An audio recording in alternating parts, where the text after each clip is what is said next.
Good morning, students. Today we will start our exercise 1.4 of chapter 1 Integers. Students, here we have question number 1, evaluate, and we have here 9 parts and I am doing 5 for you. Remaining you have to do on your own, and the part A is minus 30 divided by 10. As you can see, minus 30 divided by 10 can be written as minus 30 upon 10. And 0 will cancel 0, minus 3 upon 1. Minus 3 upon 1 is equal to minus 3. So the answer of the part A is minus 3. Now come to the E part. In the part E, as you can see, we have bracket here. So we are going to first solve our bracket. In the part E, I am solving the bracket first. 13 divided by. Now minus 2 is written in the bracket. I am opening this bracket, minus 2 plus 1, and in the next step I am going to solve this bracket. Now 13 divided by minus 2 plus 1. Minus plus is minus, so we have to do minus here, and the sign will be of the greater digit, that means of minus. Now minus 1. Okay, now it can be written as 13 upon minus 1.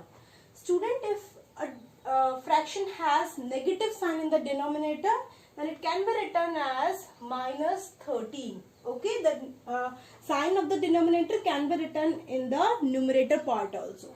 So it is minus 13. Now the F part is 0 divided by minus 12. When an integer is divided by 0, we always have our answer as 0. So the answer of the part F is 0. Now in the G part, as you can see, we have lots of bracket here. So first I am going to solve the big brackets, and then we will go to the smaller one. In the G part, as you can see, minus 31 divided by. Now in the bigger bracket we have minus 30 plus minus 1. So minus 30 plus minus is minus 1. Okay, in the next step I am going to solve this bracket again. Now minus 31 divided by minus 30 minus 1. Minus minus is plus, so we have to perform plus. So 30 plus 1 is 31, and the sign will be of the greater digit, that means of minus. So it is minus 31. Now minus 31 when divided by minus 31, it will give us minus 31 upon minus 31, and as you know, they will cancel each other, that means we have 1 as our answer. Now we have part I, and as you can see in the part I, we have two brackets in the numerator as well as in the denominator. So we have to solve these brackets simultaneously. हम दोनों brackets को simultaneously solve करेंगे. Now the part I am solving here this one, so I can write it as minus 6 plus 5. Okay, minus 6 is written in the bracket, so I have written here minus 6 plus 5 divided by, again minus 2 is written in the smaller bracket, so I am writing here minus 2 plus 1. Now minus 6 plus 5, as you can see, minus 6 plus 5 will give us minus 1, because minus plus is minus. So we have 1 here, and the sign will be of the greater digit, that means of minus. So we have minus 1 divided by minus 2 plus 1 will give us minus 1 again, because minus plus is minus again. So 1, and the sign will be of the greater one, that is of minus. Now we can write it as minus 1 upon minus 1, and these both again cancel each other. We will have answer as 1. So these all are the part of the question number 1 of exercise 1.4. Now we are moving to question number 2. Now here we have question number 2.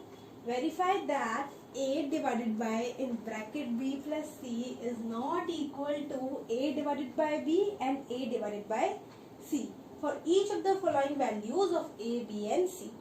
So in this question also we have two parts. I am doing part A for you. Part B is in your homework. In the part A, we have the values of A is 12, B minus 4 and C is equal to 2. So as you can see, we have to verify here that this term is not equal to this term. So I am just solving here this question in the two parts, that is in the LHS and in the RHS. And in the LHS we have A divided by B plus C.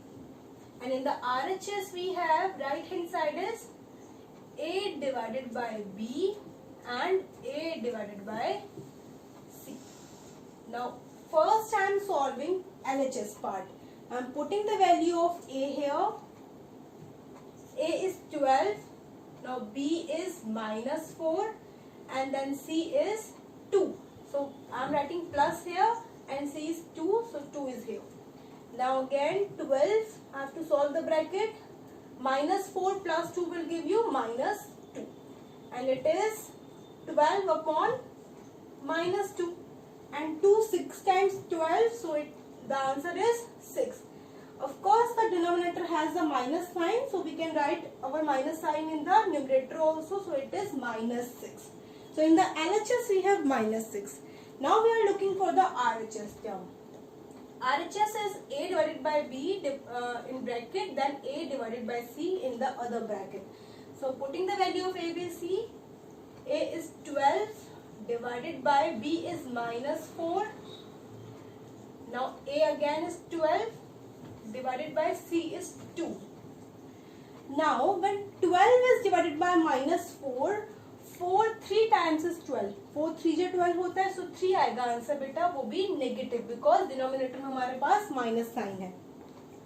Now again in the other bracket 2 6 से 12 होता है, so 6 will be our answer. And as you can see in the bracket, if there is no sign, then there is a multiplication. So minus 3 into 6. 6 3 ja 18. So 18 is our answer of negative. So as you can see in the LHS part we have minus 6 and in the RHS part we have minus 18. Clearly left hand side here is not equal to the right hand side. And in this way we have proved our question 2. Now here we have question number 3, fill in the blanks, and again we have 8 parts here. I am doing 4 for you, remaining part is in your homework. The part A is 369 divided by dash is equal to 369. So we just have to fill our blank कि 369 में ऐसा क्या divide करें कि same number आ जाए. So as you know, by dividing a number by 1 we get the number itself. किसी number को जब हम 1 से डिवाइड करते हैं तो नंबर अपने आप में ही हमारा आंसर हो जाता है. In the part D minus 87 में से क्या डिवाइड करें कि 87 आ जाए. नाउ अगेन नंबर सेम है तो हम लोग 1 से ही डिवाइड करेंगे, but as you can see there is a difference in the sign. Sign में यहाँ माइनस है और यहाँ हम लोग को प्लस चाहिए, so we have to divide minus 87 by minus 1 because minus will cancel minus, so we have the answer in the positive. Now dash divided by 48 we have equal to minus 1. So किस नंबर में से 48 हम divide करें कि minus 1 आ जाए. Again किसी number को अगर हम उसी नंबर से डिवाइड करते हैं तभी हमारा 1 आंसर आता है. तो कितना हो गया नंबर हम लोग का 48 से जब हम 48 डिवाइड करेंगे तो आंसर आएगा 1. अब बात करते हैं साइन की. सो अगर हम 48 को सिंपल 48 से डिवाइड करेंगे तब तो 1 आएगा, बट हम लोग को यहाँ पे माइनस 1 चाहिए, तो I am putting minus in my 48 so that minus 48 when divided by 48 will give us minus 1. Now in the H part dash divided by 4 will give us minus 3. So किस number से हम लोग 4 को divide कर रहे हैं कि minus 3 answer आ जाए बेटा. तो सिंपली आप 4 को 3 से मल्टीप्लाई कर दीजिए बिकॉज 4 3 जो होता है हम लोग का 12. सो देखिए खुद से 12 को जब आप 4 से डिवाइड करेंगे तो कितना आंसर आएगा, 3 आंसर आएगा, है ना. सो ऑब्वियस सी बात है. आप यहाँ देखिए, आप सपोज कीजिए एक नंबर है, कोई भी यहाँ पे नंबर है, अपॉन में लिखा है इसके 4 और इज इक्वल टू में लिखा है यहाँ पे 3. ठीक है, तो आपको खुद पता है यहाँ जो डिवाइड में होता है अगर हम उसको इक्वल टू के उस साइड भेजते हैं तो वो चला जाता है हम लोग का मल्टीप्लाई बन जाता है. सो ऑब्वियस सी बात है डैश यहाँ रहेगा and 3 will multiply by 4 and it will give us 12. So dash will be equal to 12. So यही यहाँ पे लॉजिक लॉजिक मैंने लगाया है कि किस नंबर को हम डिवाइड करें 4 से कि आ जाए 3। तो सिंपली हम 12 को अगर 4 से डिवाइड करते हैं तो हम लोग का 3 आता है। अब बात करते हैं हम लोग साइन की। So as we need -3, so we have to put minus sign here to make our answer as in negative. Okay, so this is our question number 3. Question number 4 is write 5 pair of integers a comma b such that a divided by b is equal to -3. One such pair is 6 comma -2 because 6 divided by -2 will give us -3. So आपको यहाँ 5 pairs लिखने हैं integers के और इस तरीके से pairs बनाने हैं like a divided by b। Okay, और इस तरीके से वो पेयर हो कि जब भी हम उन दोनों को सॉल्व करें, डिवाइड करें, तो आंसर कितना आ जाए -3। और यहाँ आपको एक पेयर बना के ऑलरेडी गिवन है 6 -2 because as you know when we divide 6 by -2 it will give us -3. So I'm making 3 pairs for you. We have to make total 5. I'm making 3 for you. 2 you have to make on your own. Now the first pair I'm writing here is 3 comma -1 because 3 when divided by -1 will give us -3. Okay, this one is the first pair. Now the second pair that I'm thinking of is -3 comma 1, isn't? Because again when -3 is divided by 1 it will give us -3. And the third pair that I am thinking of is 9 comma -3 because 9 when divided by -3 will give us -3. 2 pairs you have to make on your own.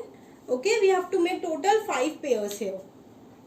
Now we are moving to our next question. Now this is our question number 5. The temperature at 12 noon was 10 degree Celsius above zero. कि दोपहर के 12 बजे जो temperature है वो कितना है 10 degree Celsius above zero. तो आपको पता है अबव जीरो दैट मीन्स जो टेम्परेचर है वो पॉजिटिव है, दैट मीन्स +10 डिग्री सेल्सियस हमारा टेम्परेचर है दोपहर के 12 बजे। If it decreases at the rate of 12 degree Celsius per our until midnight. Midnight होता है बेटा रात के जो 12 बजते हैं उसे बोलते हैं मिडनाइट। तो मिडनाइट तक ही किस रेट से डिक्रीज कर रहा है मतलब कम हो रहा है। तो ये टेम्परेचर कम हो रहा है 12 डिग्री सेल्सियस पर आवर। हर आवर में ये 12 डिग्री सेल्सियस रिड्यूस हो रहा है। और कब तक हो रहा है ये मिडनाइट तक, मतलब जो रात के 12 बजे है तब तक हम लोग का टेम्परेचर हर घंटे 12 डिग्री सेल्सियस रिड्यूस कर रहा है। At what time would the temperature be 8 degree Celsius below zero. आपको बताना कि किस समय जो टेम्परेचर होगा वो हम लोग का होगा 8 डिग्री सेल्सियस बिलो जीरो। तो बिलो जीरो आपको पता है बिलो जीरो जो हम लोग की नंबर लाइन में होते हैं टेम्परेचर वो नेगेटिव होते हैं। तो हमें बताना है टाइम जब आपका टेम्परेचर होगा -8 डिग्री सेल्सियस। फर्स्ट पार्ट तो ये है जो हमें इसमें आंसर में बताना है कि -8 डिग्री सेल्सियस किस टाइम पे हम लोग का टेम्परेचर होगा। और सेकंड जो है वो ये पूछ रहा है इसमें कि what would be the temperature at midnight. That means कि रात के जो 12 बजेंगे उसमें टेम्परेचर उस टाइम पे कितना होगा एग्जैक्टली। ओके, चलिए इसके सॉल्यूशन देखते हैं। Now we are doing the answer of the question number 5. As you can see, I have drawn here a number line and this number line is depicting our temperature in degree Celsius. So as you can see in the right hand side of the zero we have all the positive temperature and on the left hand side of the zero we have all the negative temperature. So in the first part I have told you that we have to find that what will be the time at -8 degree Celsius. -8 degree Celsius में कितना time हो रहा होगा हमें ये बताना है। तो चलिए स्टार्ट करते हैं। आपको बताया गया है क्वेश्चन में कि जब 10 डिग्री सेल्सियस है तब हमारा टेम्परेचर जो है वो कितना है 12 नून। ठीक है, दोपहर के 12 बज रहे हैं जब टेम्परेचर है 10 डिग्री सेल्सियस। उसके बाद आपको ये बोला गया था कि हर 2 घंटे मतलब हर घंटे में ये 2 डिग्री सेल्सियस रिड्यूस हो रहा है। तो चलिए इसे रिड्यूस करते हुए चलते हैं। सो 10 डिग्री सेल्सियस था, जब ये फर्स्ट आवर में 8 डिग्री सेल्सियस रिड्यूस होगा तो ये पहुंचेगा यहाँ। आफ्टर दैट अगेन हम लोग को 2 डिग्री सेल्सियस रिड्यूस करना है, ठीक है, ये 1 और ये 2, अगेन 2 डिग्री सेल्सियस रिड्यूस करना है, again 2 degree Celsius, again 2 degree Celsius. आप देख रहे हैं मैं 2 डिग्री सेल्सियस के लिए अपने 2 ब्लॉक्स को छोड़ रही हूँ, ठीक है। फिर 2 डिग्री सेल्सियस और रिड्यूस हुआ, now again 2 degree Celsius reduction, again and again. So यहाँ हम लोग को पता करना है कि इतने जब ये -8 डिग्री सेल्सियस पे पहुंचा तो यहाँ इस टाइम कितना था। So as you can see 12 noon पे 10 था, उसके बाद आएगा हम लोग का 1 PM, then 2 PM, 3 PM, 4 PM, 5 PM, 6 PM, 7 PM, 8 PM and then 9 PM। So आपने देखा कि 9 PM में जो टेम्परेचर है वो कितना हो गया हम लोग का -8 डिग्री सेल्सियस। तो बेटा ये जो नंबर लाइन था ये तो जस्ट आपको समझाने के लिए था। अब देखिए आंसर को हमें किसी ना किसी तरीके से राइट भी करना होता है। तो लिखने के लिए जो हम यूज करेंगे, हम क्या लिखेंगे, देखिए इनिशियली जो टेम्परेचर था वो हम लोग का कितना था, वो था हम लोग का 10 degree Celsius. Initial temperature at 12 noon is equal to कितना है हम लोग का 10 डिग्री सेल्सियस। उसके बाद ही रिड्यूस होना हम लोग का स्टार्ट हुआ है, और रिड्यूस हुआ है हम लोग का किस तरीके से कि after 2 hours at, that means कितना बजेगा हम लोग का after 1 hour at 1 PM temperature कितना हो जाएगा हम लोग का 8 degree Celsius.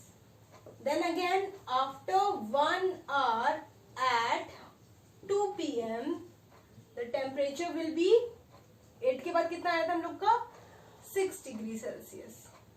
Then again after 1 hour at 3 PM temperature would be, इसके बाद आया था हम लोग का 4 डिग्री सेल्सियस।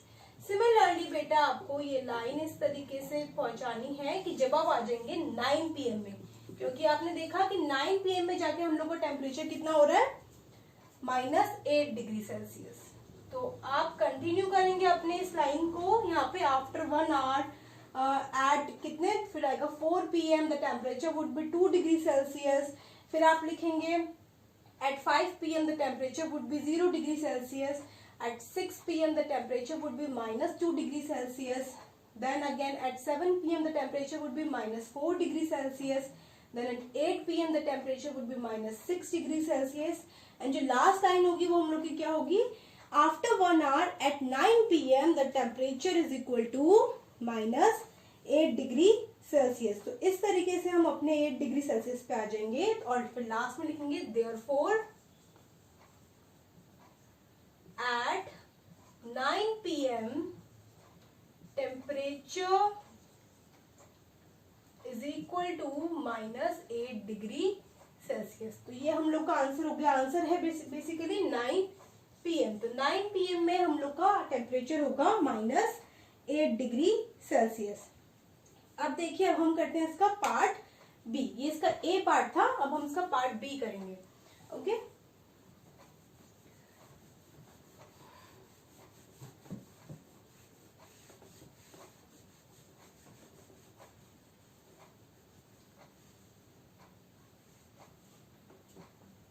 स्टूडेंट, इसके पार्ट बी में हम लोग को क्या बताना है कि मिडनाइट में, मिडनाइट मीन्स जो रात के 12 बजेंगे तब टेम्परेचर इसका कितना होगा, ठीक है।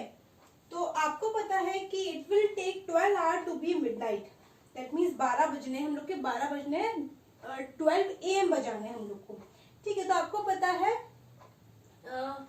इनिशियल टेम्परेचर जो था again it was equal to कितना था 10 डिग्री सेल्सियस। अब जो हम लोग का चेंज आ रहा है वो कितना आ रहा है, change in temperature in 1 hour, हर घंटे में जो चेंज आ रहा है वो कितना आ रहा है हम लोग का 2 डिग्री सेल्सियस हो रहा है, और वो भी रिड्यूस हो रहा है। तो मैं यहाँ लिखूंगी -2 डिग्री सेल्सियस का हमारे पास क्या हो रहा है, चेंज आ रहा है। ठीक है, तो हम लोग को निकालना है, क्योंकि आपको पता है दोपहर 12 बजे से लेकर के हमें निकालना है रात के 12 बजे तक। तो दोपहर के 12 बजे से लेकर रात के 12 बजे तक जो टाइम डिफरेंस है वो कितना होता है बेटा, 12 घंटे का होता है ना। दोपहर के 12 बजे से रात के 12 बजे के बीच में कितना टाइम है, 12 घंटे का टाइम है। तो हम लोग को निकालना है कि कितना चेंज आएगा, change in temperature in 12 hours. ये 12 आवर्स का मैं ऐसे निकाल रही हूँ बिकॉज दोपहर के 12 बजे से रात के 12 बजे तक 12 घंटे का डिफरेंस है। Now change in temperature in 12 hours will be 1 hour का आपको पता है -2 डिग्री सेल्सियस है, तो 12 आवर्स का कितना होगा, 12 multiply by -2, that means -24 degree Celsius का हम लोग के पास चेंज आ रहा है 12 घंटों में। तो यानी कि टेम्परेचर जो हो जाएगा हम लोग का, therefore टेम्परेचर एट 12 मिडनाइट, या आप लिख सकते हैं 12 AM।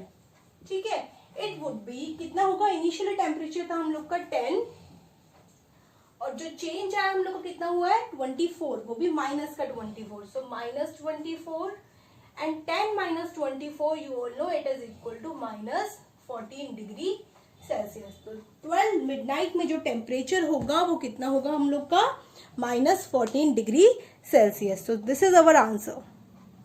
Now here we have question number 6. In a class test, +3 marks are given for every correct answers and -2 marks are given for every incorrect answer and no marks for not attempting any question. एक class test है, अगर student correct answer देता है तो उसमें +3 marks मिल रहे हैं, अगर स्टूडेंट ने गलत आंसर अटेम्प्ट किया तो उसे -2 मार्क्स दिया जा रहा है, और अगर उसने आंसर अटेम्प्ट नहीं किया तो उसे कोई मार्क्स नहीं दिया जा रहा है। तो देखिए इसका फर्स्ट पार्ट हम देखते हैं। Radhika score 20 marks if she has got 12 correct answers, how many questions has she attempted incorrectly. So Radhika ने स्कोर किए एग्जैक्टली 20 मार्क्स, ओके, और she has got 12 correct answer, उसकी correct answers कितने थे, 12 थे। So we have to tell that how many questions has she attempted incorrectly, तो उसके गलत क्वेश्चन कितने हैं हमें ये बताना है। देखिए स्टूडेंट इसका solution, as you know that marks given for 1 correct answer is 3, so for 12 correct answer it will be 3 into 12 that is 36, because उसने 12 correct answer दिए थे तो हमें 3 मार्क्स गिवन है 1 करेक्ट आंसर के लिए। सो 12 करेक्ट आंसर के लिए कितने होंगे, 3 into 12 that is 36। Now as we know that she scored 20 marks correct answers के अकॉर्डिंग, तो उसके 30 मार्क्स आने थे, बट उसके स्कोर कितना है, 20 मार्क्स का स्कोर है। So few of her marks will be get deducted, कुछ मार्क्स उसके डिडक्ट हो गए हैं। ठीक है, तो देखिए वो कितने मार्क्स डिडक्ट हुए हैं, marks obtain for incorrect answers जो हैं वो कितने होंगे, जो एक्चुअल उसके मार्क्स है उसमें से हम डिडक्ट कर देंगे 36, जो कि उसके करेक्ट आंसर्स का था। सो 20 में से जब आप 36 को डिडक्ट करेंगे, सब्ट्रैक्ट करेंगे, you will gate -16, that means -16 marks उसको इनकरेक्ट आंसर्स के लिए मिल रहे हैं। Now you can see that marks given for 1 correct answer, जो एक इनकरेक्ट आंसर अटेम्प्ट हो रहा है उसके लिए -2 मार्क्स दे रहे हैं।